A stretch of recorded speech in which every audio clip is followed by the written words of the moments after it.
नमस्कार दोस्तों, study with Rahul YouTube channel पर आपका स्वागत है।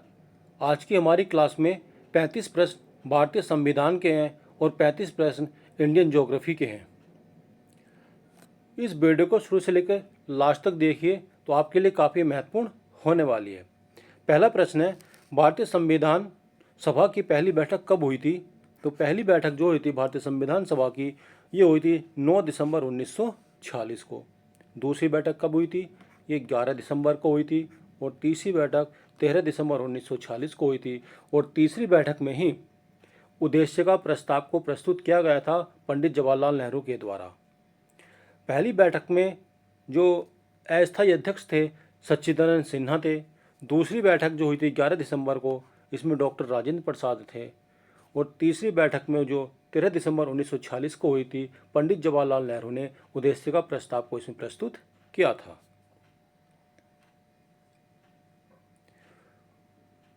अगला प्रश्न है, संविधान सभा के अस्थायी अध्यक्ष के रूप में किसे चुना गया था? तो अभी हमने जाना था डॉक्टर सच्चिदानंद सिन्हा को अस्थायी अध्यक्ष के रूप में चुना गया था। संविधान सभा की प्रारूप समिति के अध्यक्ष कौन थे? तो प्रारूप समिति के अध्यक्ष कौन थे? डॉक्टर भीमराव अम्बेडकर ये प्रारूप समिति के अध्यक्ष थे। अगला प्रश्न हो जाएगा, भारतीय संविधान को पूर्ण रूप से किस तिथि को लागू किया गया था? तो जो भारतीय संविधान था, इसको 26 जनवरी 1950 को पूर्ण रूप से लागू कर दिया गया था।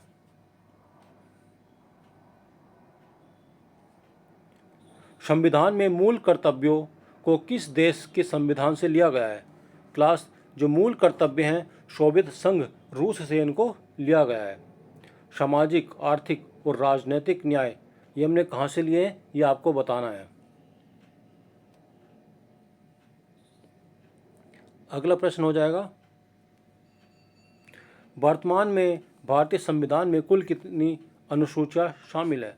तो भारतीय संविधान में कितनी अनुसूचियां हैं? 12 अनुसूचियां हैं। समानता का अधिकार संविधान के किस अनुच्छेद में वर्णित है?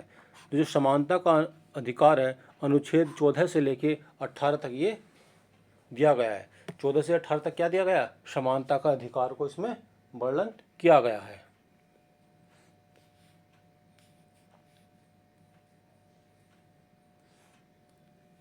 संपत्ति के अधिकार को किस संविधान संशोधन द्वारा मौलिक अधिकारों की सूची से हटाया गया है?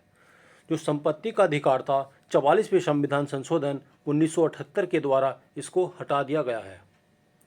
जो संपत्ति का अधिकार था, 44वें संविधान संशोधन 1978 के द्वारा इसको मौलिक अधिकार की सूची से हटा दिया गया है।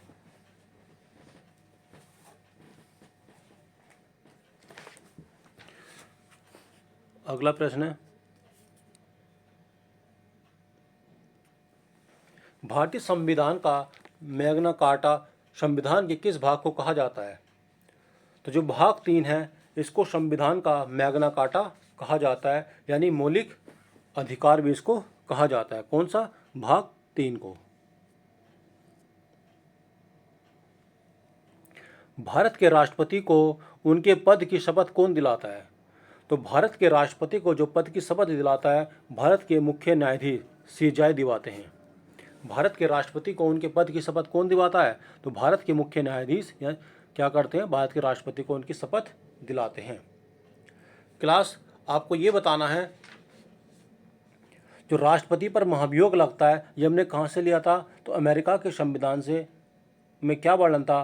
राष्ट्रपति पर महाभियोग लगना। उपराष्ट्रपति का पद था। राष्ट्रपति के निर्वाचन की पद्धति ये आयरलैंड के संविधान से हमने लिया है। राष्ट्रपति के निर्वाचन की पद्धति हमने किससे लिया है? आयरलैंड के संविधान से लिया है। बात करते प्रस्तावना की भाषा, तो ऑस्ट्रेलिया से ली है, लेकिन प्रस्तावना के स्रोत हमने कहाँ से लिए हैं? ये अमेरिका से लिए थे। और देखते हैं आगे, राष्ट्रपति अपना त्यागपत्र किसे संबोधित करता है? तो राष्ट्रपति अपना त्यागपत्र किसको देता है? उपराष्ट्रपति को देता है। राष्ट्रपति अपना त्यागपत्र किसको देता है? ये उपराष्ट्रपति को देता है। संसद के दोनों सत्रों के बीच अधिकतम कितने महीने का अंतर हो सकता है? तो संसद के दोनों सत्र जो होते हैं उनके बीच में अधिकतम 6 माह का अंतर होता है। कितना? 6 माह का अंतर होता है ये।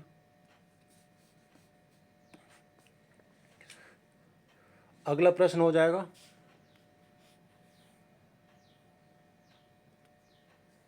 भारत का प्रथम नागरिक और संवैधानिक प्रधान कौन होता है?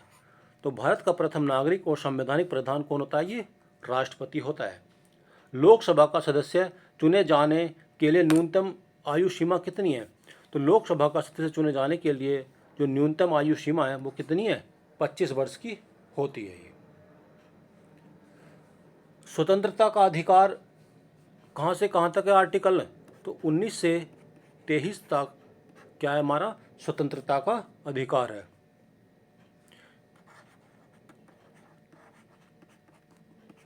Right to freedom. आर्टिकल 19 से लेके 23 तक था। आर्टिकल 14 से लेके 18 तक क्या था? ये समानता का अधिकार था। समानता का अधिकार 14 से 18 तक था। स्वतंत्रता का अधिकार 19 से लेके ये 22 तक है। स्वतंत्रता का अधिकार कब कहाँ से कहाँ तक है? 19 से लेके 22 तक है। शोषण के विरुद्ध अधिकार बात करते हैं। शोषण के विरुद्ध अधिकार जो है ये आर्टिकल 23 और 24 में है ये। धार्मिक स्वतंत्रता का अधिकार, धार्मिक स्वतंत्रता का अधिकार जो है आर्टिकल 25 से लेके कहाँ तक है? ये 28 तक है। धार्मिक स्वतंत्रता का अधिकार कहाँ से कहाँ तक है? ये 25 से लेके 28 तक है ये। संपत्ति का अधिकार कहाँ पर है? ये आर्टिकल 31 में है ये। संपत्ति का अधिकार किस में? आर्टिकल ये 31 में है। संवैधानिक उपचारों का अधिकार, संवैधानिक उपचारों का अधिकार ये आर्टिकल कौन सा है? 32। आर्टिकल 32 में संवैधानिक उपचारों का अधिकार है। संपत्ति का अधिकार आर्टिकल 31 में है। शोषण के विरुद्ध अधिकार आर्टिकल 23 से लेकर 24 तक है। धार्मिक स्वतंत्रता का अधिकार 25 से लेकर 28 तक है। समानता का अधिकार 14 से लेकर 18 तक है। और स्वतंत्रता का अधिकार जो है 19 से लेकर 22 तक है। इन सभी पॉइंट्स को आपको याद रखना है। राज्यसभा के सदस्यों का कार्यकाल कुल कितने वर्ष का होता है? जो राज्यसभा के सदस्य होते हैं इनका कार्यकाल कितने समय का होता है? तो ये 6 वर्ष का होता है।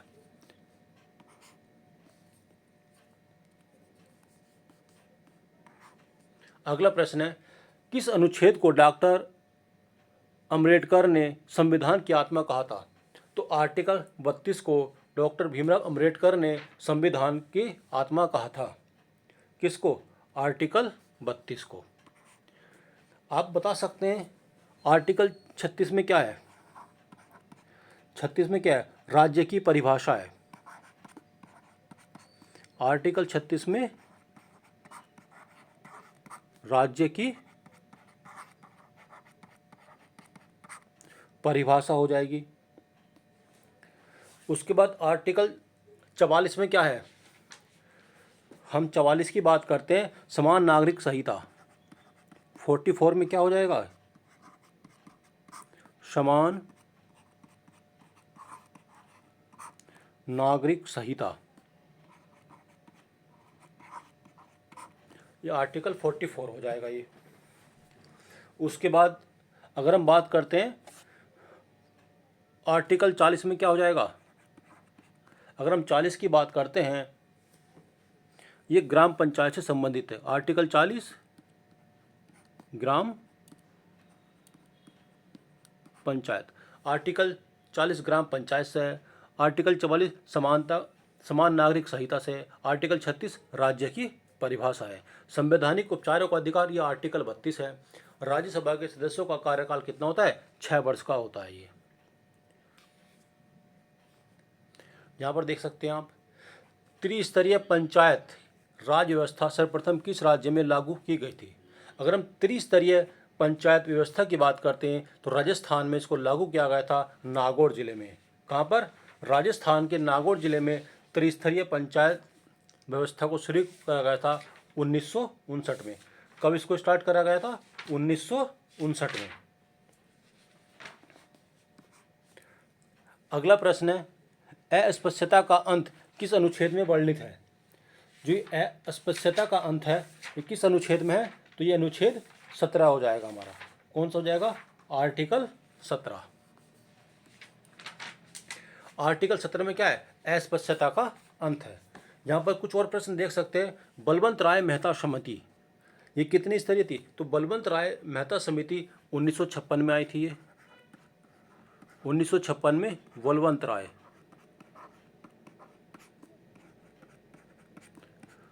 राय मेहता समिति 1956 में आई थी। ये 3 स्तरीय थी। अशोक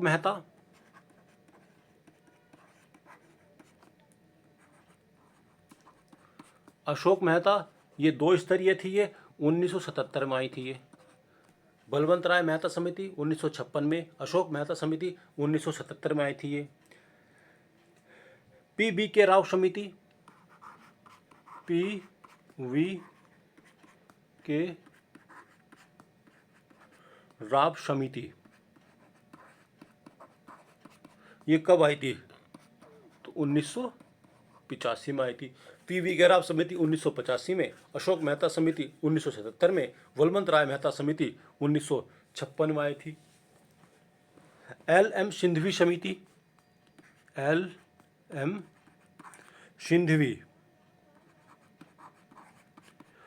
सिंघवी समिति ये 1986 में गठन किया गया था इसका।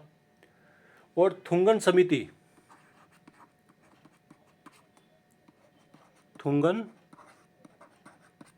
समिति इसकी स्थापना 1988 में की गई थी। यहाँ पर आप दोबारा देख सकते हैं।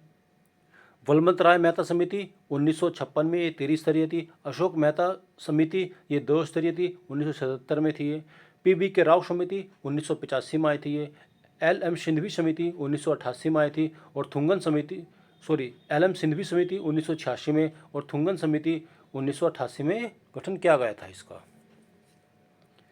अगला प्रश्न है, भारत में योजना बनाने वाले नीति आयोग का पदेन अध्यक्ष कौन होता है? तो नीति आयोग का पदेन अध्यक्ष जो होता है कौन होता है? ये प्रधानमंत्री होता है। नीति आयोग का पदेन अध्यक्ष कौन होता है? ये प्रधानमंत्री होता है। उसके बाद है, स्वतंत्र भारत के प्रथम लोकसभा अध्यक्ष कौन है? तो स्वतंत्र भारत के प्रथम लोकसभा अध्यक्ष कौन थे? ये जी.वी. मालवांकर। कौन थे ये? जी.वी. मालवांकर स्वतंत्र भारत के प्रथम लोकसभा अध्यक्ष थे ये। अगला प्रश्न हो जाएगा, कोई विधेयक धन विधेयक है या नहीं इसका निर्णय कौन करता है? तो कोई विधेयक धन विधेयक है या नहीं इसका निर्णय लोकसभा अध्यक्ष करता है। कौन करता है? लोकसभा अध्यक्ष। भाषाई आधार पर गठित होने वाला भारत का पहला राज्य कौन सा था? तो आंध्र प्रदेश। आंध्र प्रदेश भाषा के आधार पर गठित होने वाला पहला राज्य था। कब बना था ये? 1953 में। अगला प्रश्न है, संविधान संशोधन की प्रक्रिया किस अनुच्छेद में है? तो अनुच्छेद 368 जो है ये संविधान संशोधन से संबंधित है। आपातकाल के दौरान मौलिक अधिकारों के निलंबन का अधिकार किसके पास है? तो आपातकाल के दौरान मौलिक अधिकारों के निलंबन का अधिकार किसके पास होता है? ये राष्ट्रपति के पास होता है।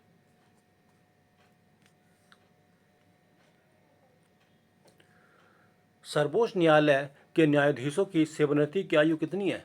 65 वर्ष। सर्वोच्च न्यायालय के न्यायाधीशों की सेवानिवृत्ति की आयु कितनी हो जाती है? 65 वर्ष होती है ये।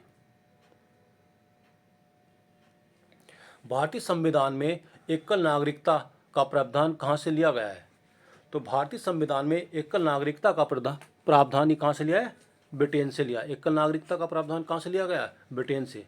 राज्य के नीति निर्देशक तत्व किस देश के संविधान से प्रेरित हैं? तो आयरलैंड से। राज्य के नीति निर्देशक तत्व किस से प्रेरित हैं? ये आयरलैंड से ये प्रेरित हैं ये। अब और क्या लिया हमने आयरलैंड से? राज्यसभा के मनोनीत सदस्य। राज्यसभा सभा के मनोनीत सदस्य। राज्यसभा के मनोनीत सदस्य हमने कहाँ से लिए? आयरलैंड से लिए। और राष्ट्रपति के निर्वाचन की पद्धति,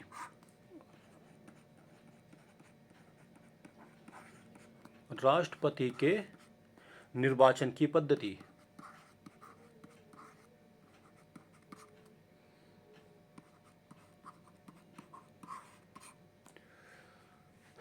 और राज्य के नीति निर्देशक तत्व हमने कहाँ से लिए? आयरलैंड से लिए। क्या ब्रिटेन से हमने क्या क्या लिया है? अगर हम ब्रिटेन की बात करते हैं, एकल नागरिकता हमने कहाँ से लिया? ये ब्रिटेन से लिया है इसको।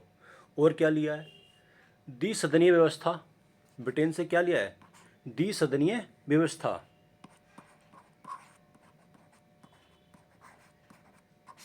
द्विसदनीय व्यवस्था हमने ब्रिटेन से लिया है। संसदीय व्यवस्था ब्रिटेन से। और क्या लिया है? ये संसदीय व्यवस्था हमने कहाँ से लिया है? ब्रिटेन से।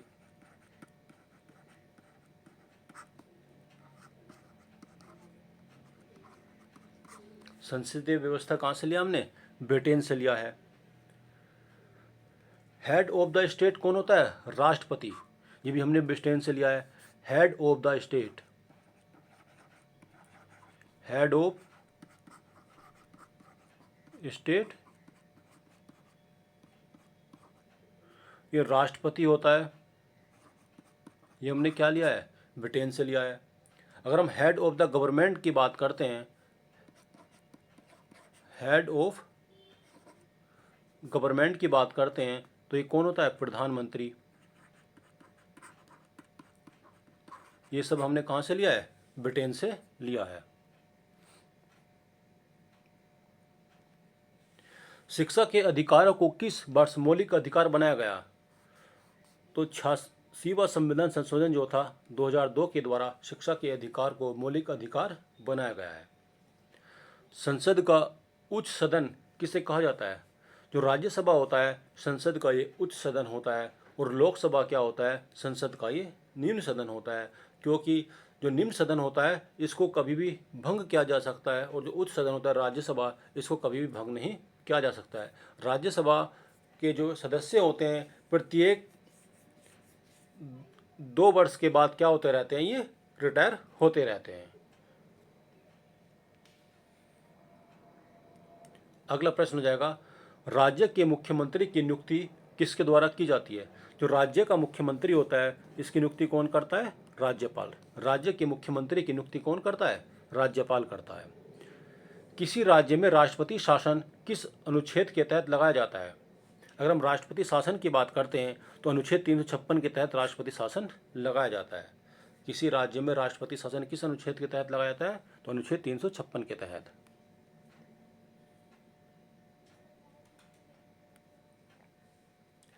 राष्ट्रीय आपातकाल देश में अब तक कुल कितनी बार लगा है? अगर हम राष्ट्रीय आपातकाल की बात करते हैं, देश में कितनी बार लगा है? ये 3 बार, 1962, 1971, 1975। राष्ट्रीय आपातकाल देश में अब तक कितनी बार लगा है? 352, 3 बार लगा है, 62, 71 और 75 में। लोक लेख समिति में कुल कितने सदस्य होते हैं? ये वेरी इंपॉर्टेंट प्रश्न है। लोक लेख समिति में 22 सदस्य होते हैं, जिसमें 15 लोकसभा से होते हैं और 7 राज्यसभा से होते हैं।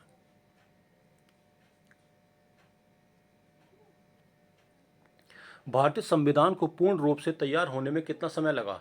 तो भारतीय संविधान को पूर्ण रूप से तैयार होने में 2 वर्ष 11 महीने और 18 दिन का समय लगा था। भारतीय संविधान की कुंजी किसे कहा जाता है? तो भारतीय संविधान की कुंजी किसको कहा जाता है? संविधान की प्रस्तावना को। संविधान की प्रस्तावना को भारतीय संविधान की कुंजी कहा जाता है।